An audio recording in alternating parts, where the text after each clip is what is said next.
आपको सरकार से सवाल पूछना लोकतंत्र के चौथे स्तंभ कहे जाते हो। आपको दीमक खा गया, जितना झुमका नहीं गिरा बरेली के बाजार में, आप लोगों का स्तर गिर गया भाजपा की सरकार में, इसलिए आप सवाल नहीं पूछते। सवाल पूछो। बाबा बागेश्वर धाम की लाडली इधर आओ, उनको पाकिस्तान बॉर्डर पर भेज दो। अब बोलो सारे पाकिस्तानियों को भस्म कर दे। अरे भेज दो ना उनको चाइना बॉर्डर पर। बोले बाबा पर्चा निकाल दो शी जिनपिंग के खिलाफ, पूरे चाइना के खिलाफ, चाइना स्वाहा। तो वहां भाजपा मुक्त साउथ हुआ कि नहीं हुआ? वहां के हिंदुओं ने देखा कि टूटी खाट, फटा लंगोट, अब मर गया भाजपा को देकर वोट। सोचा था बनियान के ऊपर नई शर्ट आएगी, क्या पता था बाद में पतलून भी उतर जाएगी। इसीलिए यही चड्डी वाले सुनिए ना। अरे भैया प्रदीप करूर पर सवाल नहीं पूछते हो। 4 पीढ़ियां आरएसएस में थी, पाकिस्तान की खुफिया जानकारी दे रहा था, सवाल पूछ लो ना। अरे आला आपका वहां से आला कमान दे देगा चिट्ठी है? कैसी बात कहते हो यार। अगर वही प्रदीप करूलकर की जगह कोई मुसलमान होता तो आप यूं तथैया नाच रहे होते। आप सवाल ही नहीं करते। जिनके बाप दादा गोरे अंग्रेजों की दलाली मुखबरी कर रहा था, उनकी नाजायज औलादें आज भी पाकिस्तान की खुफिया जानकारी दे रहा है, आप उस पर सवाल नहीं पूछते। आप सवाल नहीं पूछते कि सतपाल मलिक के घर पर सीबीआई, अरे भाई अरे सुन तो लो, सतपाल मलिक ने अगर सत्य स्वीकारा तो उनकी क्या गलती है जो उनके घर पर सीबीआई की रेड हो रही है, आईडी की रेड हो रही है? प्रधानमंत्री को आखिर क्या डर है?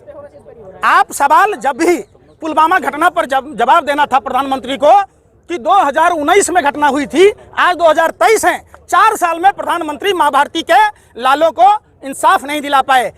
भाइयों बहनों मित्रों, पाकिस्तान के बालाकोट स्ट्राइक पर आपका वोट मिल सकता है क्या? देश के लोगों ने दिया ना। भाइयों बहनों मित्रों, पुलवामा घटना पर वोट मिल सकता है क्या? इसरो अंतरिक्ष में फेंकता है, मित्रों पूरे विश्व में घूम घूम के फेंकता है।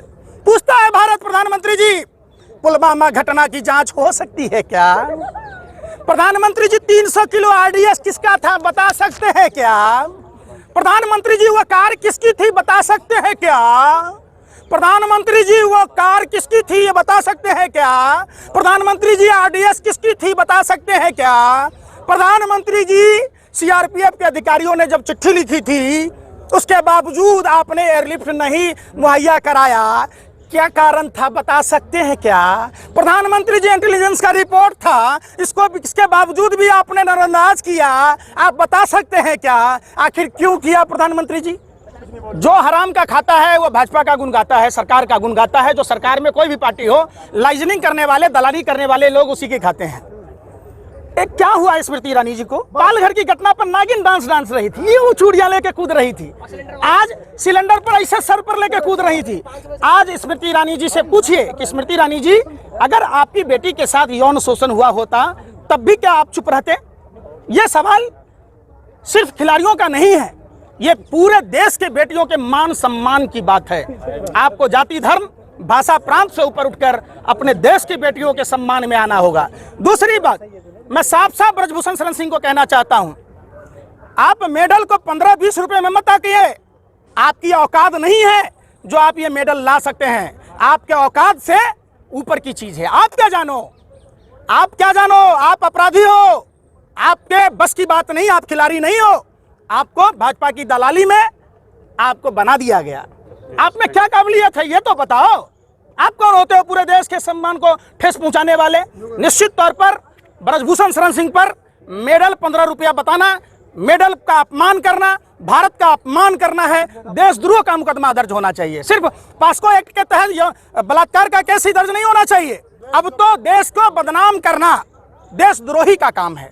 जो हमारे देश के खिलाड़ियों ने मेडल लाया उसका अपमान भारत का अपमान है। यही लोग टुकड़े टुकड़े गैंग के लोग हैं। ये हिंदू राष्ट्र बनाने की बात कह रहे हैं तो कैसा हिंदू राष्ट्र बनाना चाहते हैं? जहां हिंदू बच्चियों के साथ बलात्कार हो, यौन शोषण हो और हिंदू बच्चियां बोले ना। हम बताओ, हमारे धर्म में जहां नारी की पूजा होती है वहां देवताओं का वास होता है। आप पढ़ो ना, बगैर नारी के, बगैर बेटियों के पूजा के।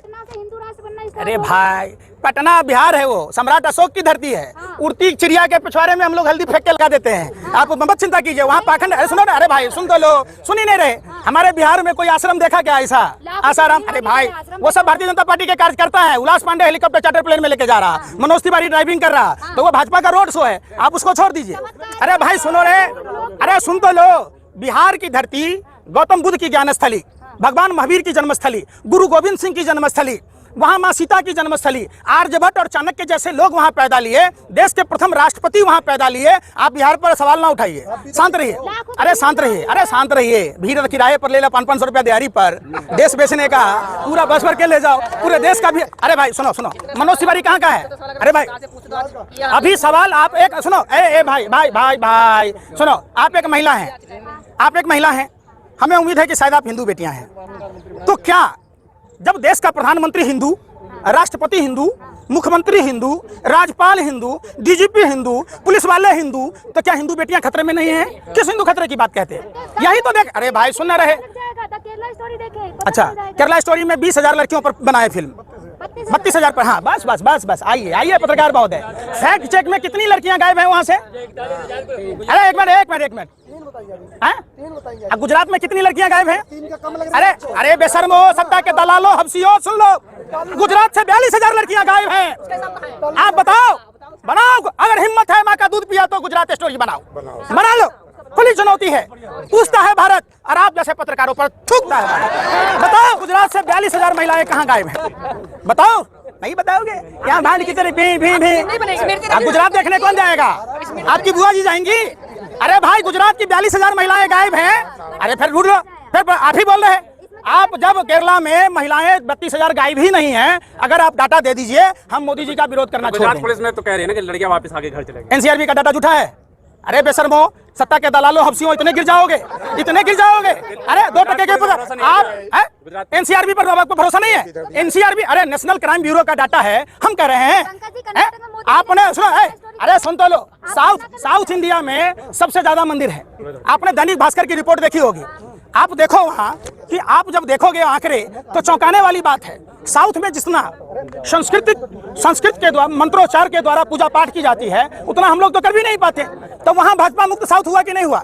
वहां के हिंदुओं ने देखा कि टूटी खाट, फटा लंगोट, मर गया भाजपा को देकर वोट। सोचा था बनियान के ऊपर नई शर्ट आएगी, क्या पता था बाद में पतलून भी उतर जाएगी। इसलिए तो साउथ मुक्त हो गया। आप अच्छा एक काम करो, सुनो, बाबा बागेश्वर धाम की लाडली इधर आओ, उनको पाकिस्तान बॉर्डर पर भेज दो। अब बोलो सारे पाकिस्तानियों को भस्म कर दे। अरे भेज दो ना उनको चाइना बॉर्डर पर। बोले बाबा पर्चा निकाल दो सी जिनपिंग के खिलाफ, पूरे चाइना के खिलाफ। चाइना स्वाहा। क्यों इतने आर्म्स खरीदने की जरूरत है भाई? बाबा बागेश्वर को बैठा दो।